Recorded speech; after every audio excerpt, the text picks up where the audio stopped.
Hello and a very warm welcome to Talking Europe.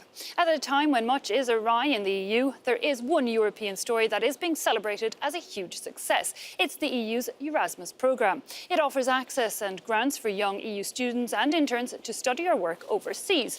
Exposure to a new environment, a new culture, which supporters say boosts skills and employability. Since it began in 1987, over 5 million Europeans have taken part, and now the number of participating countries has doubled. The budget for the programme has also been increased, 15 billion euros set aside for the period 2014 to 2020. So a valuable investment that leads to better international understanding and less unemployment, or are European taxpayers financing an international party scene? Well, to give us their opinion, we have a French MEP, Mr. Jean Arthuis, with the ALDE, the Alliance of Liberals and Democrats here in the European Parliament. You're one of the big supporters of Erasmus and indeed of proposing a Erasmus Plus programme. We're going to be looking at that in just a few minutes. Across from you, we have Ms. Julia Reid, MEP with the UKIP party, anti the EU in general and also anti perhaps this EU student exchange programme in terms of being within the European Union. We're going to be seeing your opinion on that also in just a few minutes. Beside you, we have Leos van Malkebeek. You're the author of Homo Erasmus. You're a former Erasmus student that wrote a pretty satirical book on that exchange programme, looking at the pros, but also the potential downfalls of the system. Across from you, we have a Turkish student currently on your second Erasmus experience, having done one in Lithuania. I believe you're now working as an intern here in Brussels. Welcome to you also, Jalal Kacha. Perhaps, Mr. Kacha, I'll start with your good self. Second Erasmus programme. Yes. Why? Why? Because, first one, it was in Lithuania. I was an exchange student in European Humanities University. I studied there 2 semesters, and I liked it a lot, being abroad, improving myself in a different language. And then after that, I came back to my home university, studied 2 more years, and then I decided why not for an internship? Again, one more Erasmus. And after that, I went for the Erasmus exam. So what do you gain by all this? Why couldn't you study at home Yeah, because in Turkey right now I was studying only in Turkish, and it's hard to develop your other language skills. So I said to myself that I have to go abroad and improve my other language skills. And first of all, I started with English, of course. Right now I'm quite, for daily conversations, I'm okay, but for more official, it's quite getting hard. But I improved my English skills during the Erasmus program. And I hope in Brussels, working as an intern journalist, I will also develop myself in French language and other things. Broaden that network and skills. Mr. Arthuis, there one positive being voiced there is that language skill. Overall, you want to actually extend the Erasmus programme that is celebrating its 30 years and widen it now to younger students, to apprentices. Yes. Tell me, what exactly is the EU funding at the minute with this Erasmus Plus? Unemployment of youngsters in Europe is a scandalous scourge. So we have to react. And we know that in Europe, more than 5 million young people are unemployed. We know that in average it's 1 out of 4, but in some countries it's 1 out of 2, except in some countries, in Germany, in the Netherlands, in Austria, apprenticeship is implemented in the tradition of the country, and there is no youngster unemployment. That's the reason why we want to promote I think that could be a really useful tool. And we want to combine Erasmus and apprenticeship, but it's not easy because 28 countries, 28 different status of apprenticeship. OK, so a lot of work to be done there on that level, but already the current Erasmus, quite a substantial budget. I believe it's something like 2.5 billion a year when you break it down. Ms. Julia Reid, what do you think of that? Useful investment? Well, my party believes that it's a glorified student exchange programme. We've already heard from you how much it costs. And we believe that a similar function can be performed by bilateral agreements between universities. The De Montfort University in the UK has its own bilateral scheme. And when I was at university, we sent students all over the world because various of our lecturers they'd been on postdocs and they'd done PhDs in the United States and in South America, and they'd set up these relationships, and that's where we went as biochemists. I went to Strasbourg and loved it, but many of my colleagues went to even that exchange to is doing outside without the EU's interference, and not interference, but role. Sorry. Mr. Arthuis, would that not be cheaper for the EU if we kind of left universities to their own devices? But, you know, for many young people, and especially for apprentices, it's not easy to access to other countries. It is expensive. So we have to facilitate this kind of exchange. It is a way to improve the professional capacity. It's a way to improve the citizenship, European citizenship, and to permit to young people to understand the world as it is. Mr. Reid? Well, quick word. I understand the issue of unemployment. There's very high unemployment in certain parts of the EU. But a lot of this has been brought about by the euro, the fact that the economies in these countries have stagnated. Now, we're hearing now the fact of one interest rate per country is causing a problem. Yes, and a whole other debate, though. And just look what's happened. The economy has been stimulated in Britain by the pound actually falling. But a lot of these countries, they're not in a position where they can do anything. So that's why they have problems with unemployment. The euro, definitely a whole other debate. But before we go any further, let's take a look at some of the Erasmus students in Paris. Indeed, the number arriving into France has increased in recent years, and some students who come for a few months actually want to stay their whole lives. She was only supposed to stay for 6 months, but now Francesca wants to make Paris her home. She took part in the Erasmus exchange last year, and now returning to Rome is out of the question. Paris now feels like home to me.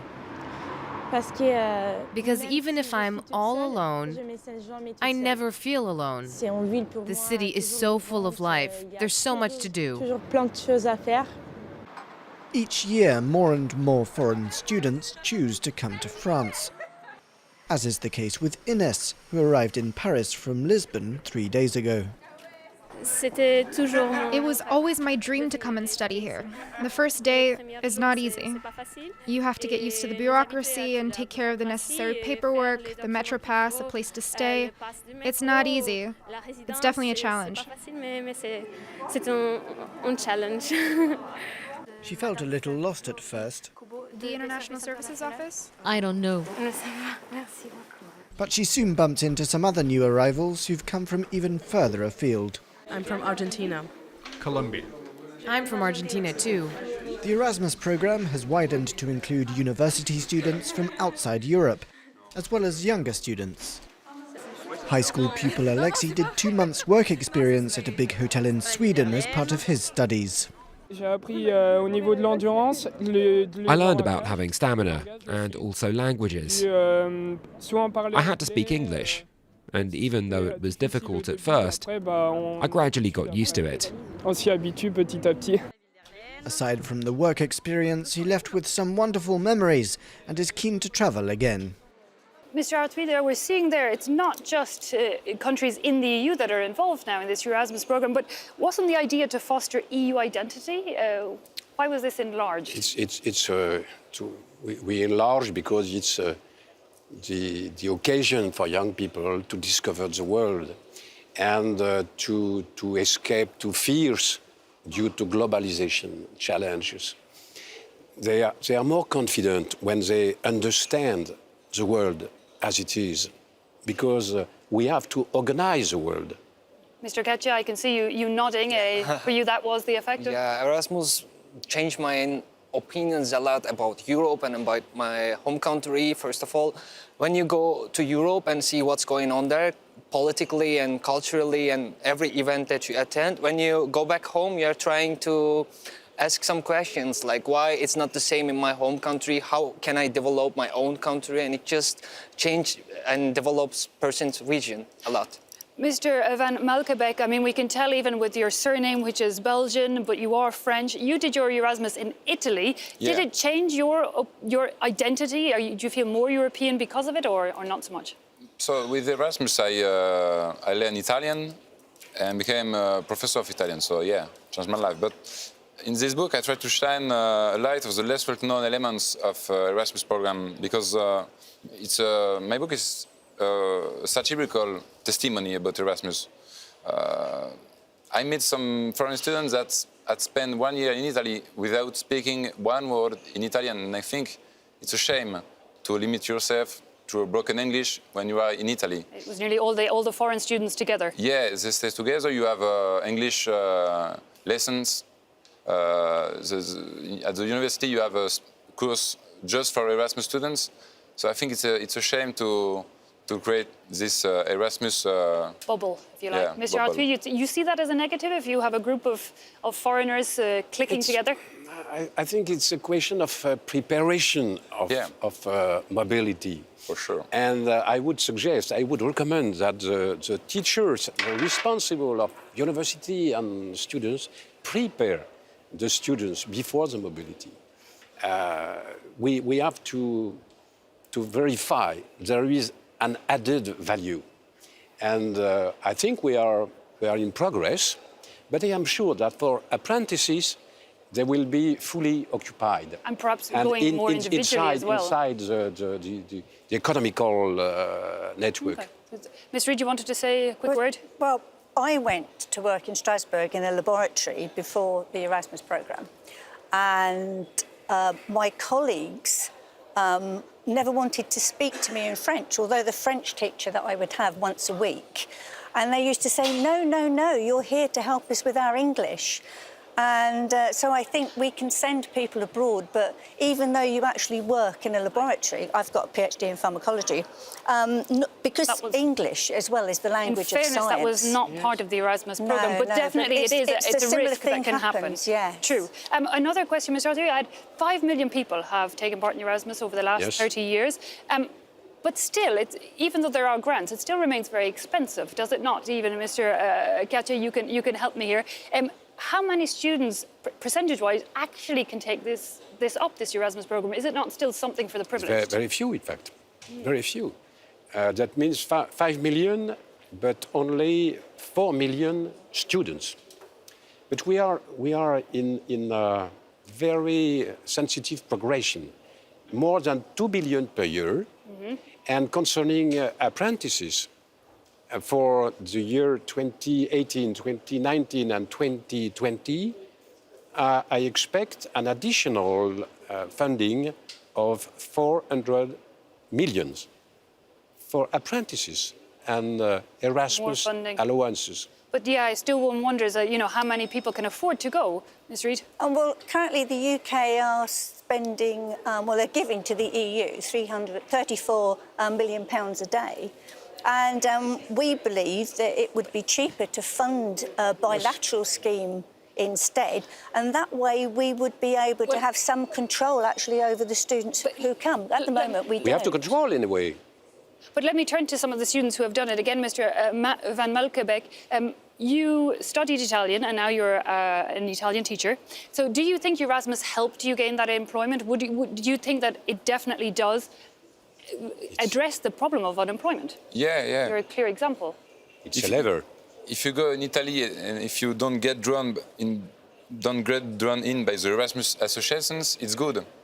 But you have to make an effort to learn the language of the city. You have to make an effort, and sometimes students say, I stay with Erasmus because it's easier for me. It's easy, it's fun. I think it's a shame. Mr. Katja, do you agree? I mean, there is the element of, and at the same time, I'm wondering, is it necessarily a negative thing to spend 6 months with a group of international people? How is yours? I don't think so. For me, I don't think so, because like in Turkey, I told you before, I was getting my courses in Turkish, but being in a multicultural environment, it helps a lot to develop your language skills and develop yourself by sharing the opinions and seeing how their cultures. For me, it's a positive thing, not so much negative. It could be, but it's not because you stick 20 Europeans with banana vodka in a room, it doesn't mean anything interesting. But you're not obliged to rest together in Erasmus, are you? It could be, but it's not necessary. Mr. Arthuis, it's not the... Is there a problem, given that there are certain courses that Erasmus students are kept together, if you like? Is it not better nearly to do a more individual kind of system where people are more alone, if you like, in their new so. courses. Yes, but